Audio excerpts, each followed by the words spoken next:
मित्रों नमस्कार। दौलत के नियम पुस्तक के अंतर्गत आज हम आपको नियम नंबर 44 और भाग नंबर 13 पर ले चलते हैं। मोटी हेडिंग है, समझ लें कि निवेश का वाकई क्या मतलब है। कई निवेशों के दो तरफा उद्देश्य होते हैं। वे आमदनी देते हैं और उनका मूल्य बढ़ता है। दूसरे शब्दों में, अगर आप एक मुश्त राशि जिसे पूंजी कहा जाता है का निवेश करते हैं तो आपको नियमित रूप से थोड़ा थोड़ा पैसा मिलता है और पूंजी का वास्तविक मूल्य बढ़ेगा, यानी एक मुश्त राशि ज़्यादा बड़ी बन जाएगी। मान लेते हैं कि आप मकान में निवेश करते हैं। आदर्श रूप से आपको इसे किराए पर उठा देना चाहिए ताकि आपको किराए के रूप में नियमित रूप से थोड़ा थोड़ा पैसा मिलता रहे और समय के साथ आपके मकान का बाज़ार मूल्य भी बढ़ता रहे। इसी तरह शेयरों में निवेश के बाद आपको डिविडेंड मिलना चाहिए, आमदनी होना चाहिए, और जब आप कुछ समय बाद उन्हें बेचें तो बेचने का भाव खरीदने के भाव से ज़्यादा होना चाहिए। मूल्य बढ़ना आपको विचार समझ में आ गया होगा। इस बात पर ध्यान दें, मैंने कहा है चाहिए, मैंने यह नहीं कहा है कि ऐसा ज़रूर होगा। इस खेल में कुछ भी पक्का नहीं है। जाहिर है, निवेश बहुत सी चीज़ों में हो सकता है। कंपनी के शेयर में, आपके भाई की पुरानी नाव खरीदो, इसकी मरम्मत करो और बहुत सारे लाभ के साथ बेच दो, कि अजीब योजना, बेहतरीन शराब, पेंटिंग, सोने की मोहरें, क्लासिक कारें, दुर्लभ पुस्तकें, जॉर्जियन ग्लास, पेंशन फंड और इसी तरह के अन्य फंड जिनमें सेविंग और डिपॉजिट अकाउंट शामिल हैं। आविष्कार और नए प्रोडक्ट का विकास, विचार और लोग, theatre show, film, TV programme निर्माण। जरूरी नहीं है कि यह सरल सा पुराना निवेश हो। रेस कार, फुटबॉल टीमों आदि की स्पॉन्सरशिप, ताकि ब्रांड के बारे में जागरूकता बढ़े। जाहिर है, जागरूकता आपके ब्रांड की बढ़ना चाहिए, रेस कार या फुटबॉल टीम की नहीं।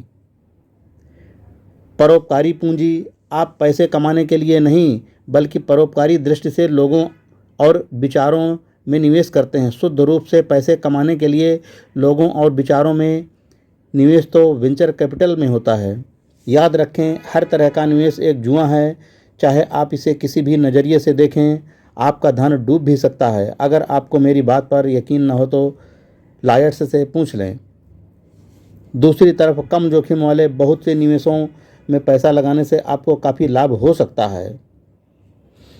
याद रखें, हर तरह का निवेश एक जुआ है, चाहे आप इसे किसी भी नज़रिए से देखें। नियम नंबर 44 पूरा हुआ दोस्तों।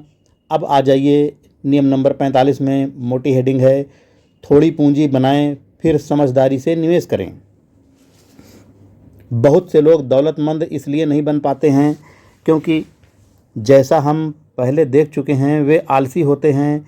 लेकिन काफ़ी सारे लोग इसलिए भी असफल हो जाते हैं क्योंकि जब वे थोड़ा पैसा बनाने लगते हैं तो उन्हें यह पता नहीं होता है कि आगे क्या करना है।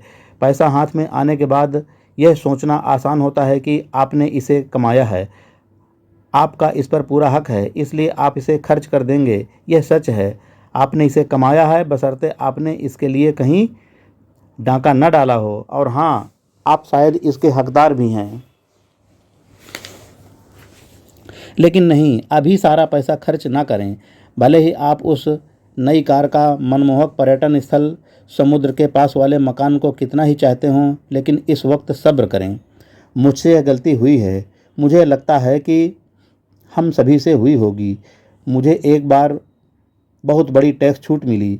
कई सालों से मुझ पर ज़्यादा टैक्स लग रहा था और जब इनकम टैक्स वालों ने मुझे कई सालों का ज़्यादा काटा गया टैक्स लौटाया तो यह अच्छी खासी रकम हो गई। जाहिर है, मैंने बेहतरीन पर्यटन स्थल पर छुट्टियां मनाकर वह पैसा उड़ा डाला। लेकिन अमीरों और बाकी शान झाड़ने वाले लोगों में यही अंतर होता है। अमीर लोग इस तरह के अचानक मिले पैसे को और ज़्यादा कमाने के अवसर के रूप में देखते हैं। बाकी लोग पहले जैसे ही बने रहते हैं क्योंकि वे इसे मौज मस्ती करने के अवसर के रूप में देखते हैं। अगर आप जीवन में तत्काल सुख ही चाहते हो तो इसमें कुछ भी गलत नहीं है, लेकिन अगर आप ज़्यादा दौलत और सुख, हालांकि कुछ समय बाद, चाहते हैं तो आपको सीखना चाहिए जैसे मैंने सीखा था। जब आपके हाथ में एक मुश्त राशि आए या आप संपत्ति जोड़ लें तो आपको तत्काल इसे अच्छे इस्तेमाल में लगा देना चाहिए। सच तो यह है कि इसका एकमात्र अच्छा उद्देश्य समृद्धि की स्टार्टर किट के रूप में हो सकता है। आपका यह पैसा कहीं नहीं गया है, आपने तो इसे एक तरफ रख दिया है ताकि यह आपके लिए काम कर सके। जब यह बढ़ जाएगा और बहुत से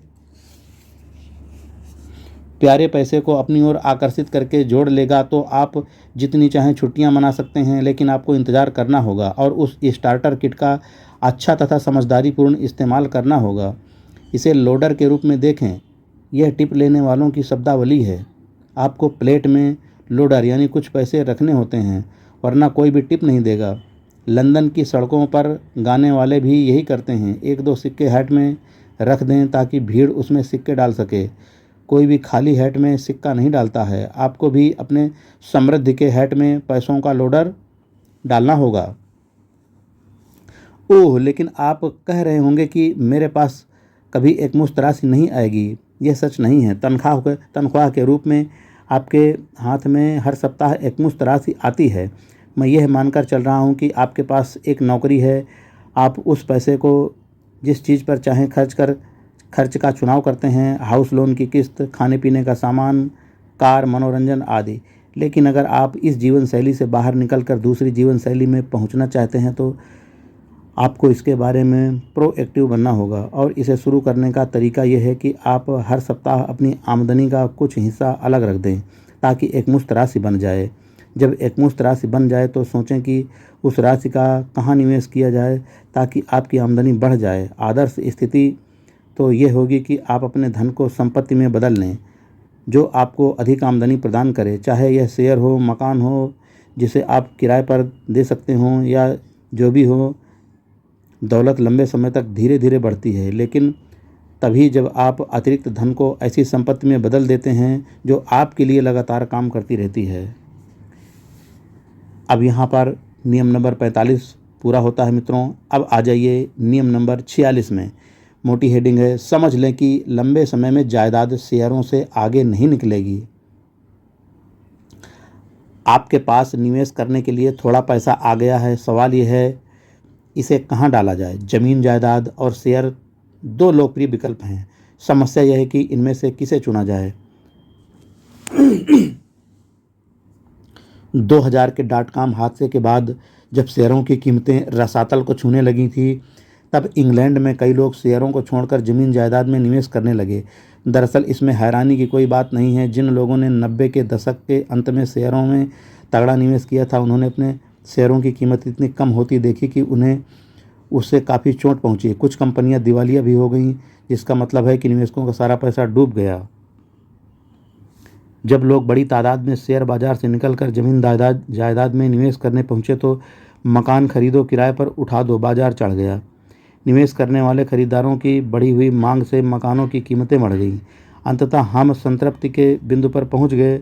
कुछ इलाकों में मकान किराए पर उठना मुश्किल हो गए और किराए से होने वाली आमदनी उम्मीद से कम हो गई। पूर्ति मांग से ज़्यादा थी, लेकिन मकान खरीदो, किराए पर उठा दो के शुरुआती उछाल भरे दौर में जिन लोगों ने सही इलाके में मकान खरीदे थे उन्हें अच्छा खासा मुनाफा हुआ। बहरहाल 2000 के बाद शेयरों की कीमतें सुधर गईं और जो लोग इस दौरान अपने शेयर सहेज कर बैठे थे उन्होंने उनके मूल्य को बढ़ते देखा। तो सही क्या रहेगा, ज़मीन जायदाद या शेयर? देखिए, अल्पकालीन झटकों को अनदेखा कर दें तो दीर्घकाल में शेयर ज़मीन जायदाद से ज़्यादा लाभ देंगे। मुझे गलत ना समझें, ज़मीन जायदाद की जगह हमेशा है। इससे निवेशों में डाइवर्सिफिकेशन होता है। पोर्टफोलियो बनाने में इसकी महत्वपूर्ण भूमिका है। किसी भी अच्छे निवेश पोर्टफोलियो में ज़मीन जायदाद जरूर शामिल होगी। ज़मीन जायदाद में निवेश करने का एक बड़ा फ़ायदा यह है कि आप इसमें रह सकते हैं। जैसा हमने नियम नंबर 43 में बताया था, आपको रहने के लिए जगह की ज़रूरत होती है और आप कोकोआ के फ्यूचर्स में तो रह नहीं सकते हैं। वैकल्पिक रूप से अगर आप किराए पर उठाने के लिए मकान खरीद रहे हैं तो आपको मकान किराए से आमदनी मिलेगी। हालांकि आपको बहुत सावधान रहना होगा कि किराया आपकी उम्मीद के मुताबिक हो और उस इलाके में किराए के मकानों की पर्याप्त मांग हो। शेयरों में आप डिविडेंड की नियमित आमदनी की आशा कर सकते हैं, लेकिन आमतौर पर सबसे ज़्यादा लाभ दीर्घकाल में शेयर की कीमत बढ़ने से होता है। बहुत सरल भाषा में कहा जाए तो मकान की तुलना में कंपनियों के विकास की संभावना ज़्यादा होती है, इसलिए लंबे समय में शेयरों से ज़्यादा लाभ होना चाहिए। मैं यहाँ संभावना शब्द पर जोर दे रहा हूँ क्योंकि यह हमेशा पूरी नहीं होती है। आपके शेयरों या जायदाद का मूल्य ऊपर की तरह ही नीचे भी जा सकता है, जोखिम हमेशा रहता है। जायदाद के बजाय शेयरों को पसंद करने का एक और कारण यह है कि इससे पोर्टफोलियो अच्छी तरह संतुलित हो जाता है। इससे आपका जोखिम कम हो जाएगा। अलग अलग चीज़ों के होने से जोखिम घट जाता है।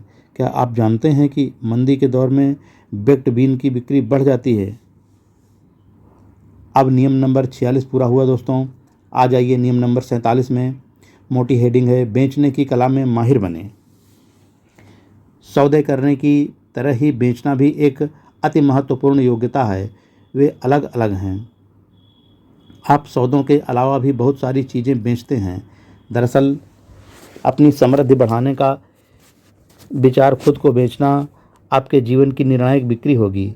बेचना वह नींव है जिस पर दौलत का हर महल बनता है। आप खुद को समृद्ध करने के लिए चाहे जो करें, उसमें बेचना ज़रूर शामिल होगा। अपनी योग्यताएं बेचना, चीज़ें बेचना, विचार बेचना। आप बिना कुछ बेचे पैसे नहीं बना सकते। बेचना ही मुख्य चीज़ है। हर अमीर व्यक्ति यह सरल सच्चाई जानता है, हर गरीब व्यक्ति नहीं जानता। आदर्श संसार में आपको इन चीज़ों को बेचने का लक्ष्य बनाना चाहिए।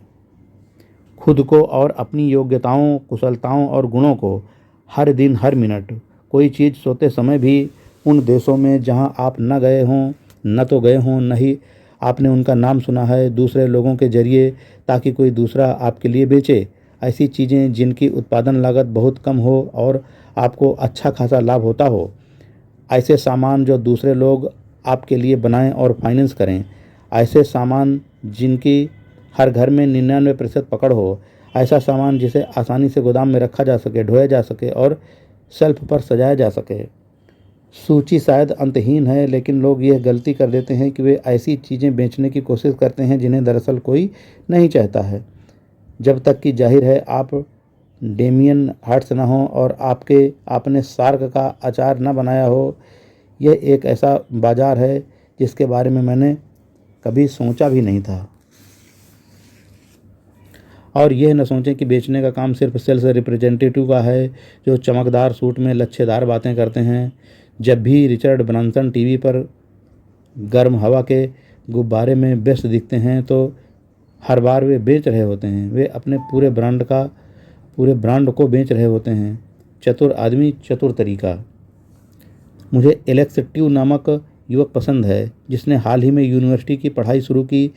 वह मिलियनेयर बनना चाहता था और उसे एहसास हुआ कि अगर उसके पास 1 मिलियन चीज़ें हों और वह उन्हें 1 पाउंड या $1 के मुनाफे पर बेच सके तो वह अपने लक्ष्य तक पहुंच सकता है। और उसे यह पता चला कि एक वेब पेज में 1 मिलियन 10 लाख पिक्सेल होते हैं। उसने विज्ञापन दाताओं को 1 पाउंड में 1 पिक्सेल बेचने का इरादा किया। तस्वीर दिखाने के लिए लगभग 400 पिक्सेल की ज़रूरत होती है, जिसका मतलब है एक विज्ञापन की लागत 400 पाउंड थी। लेकिन उसने क्रिसमस तक आधे विज्ञापन बेच दिए और बाकी आधे यूनिवर्सिटी के फर्स्ट ईयर में।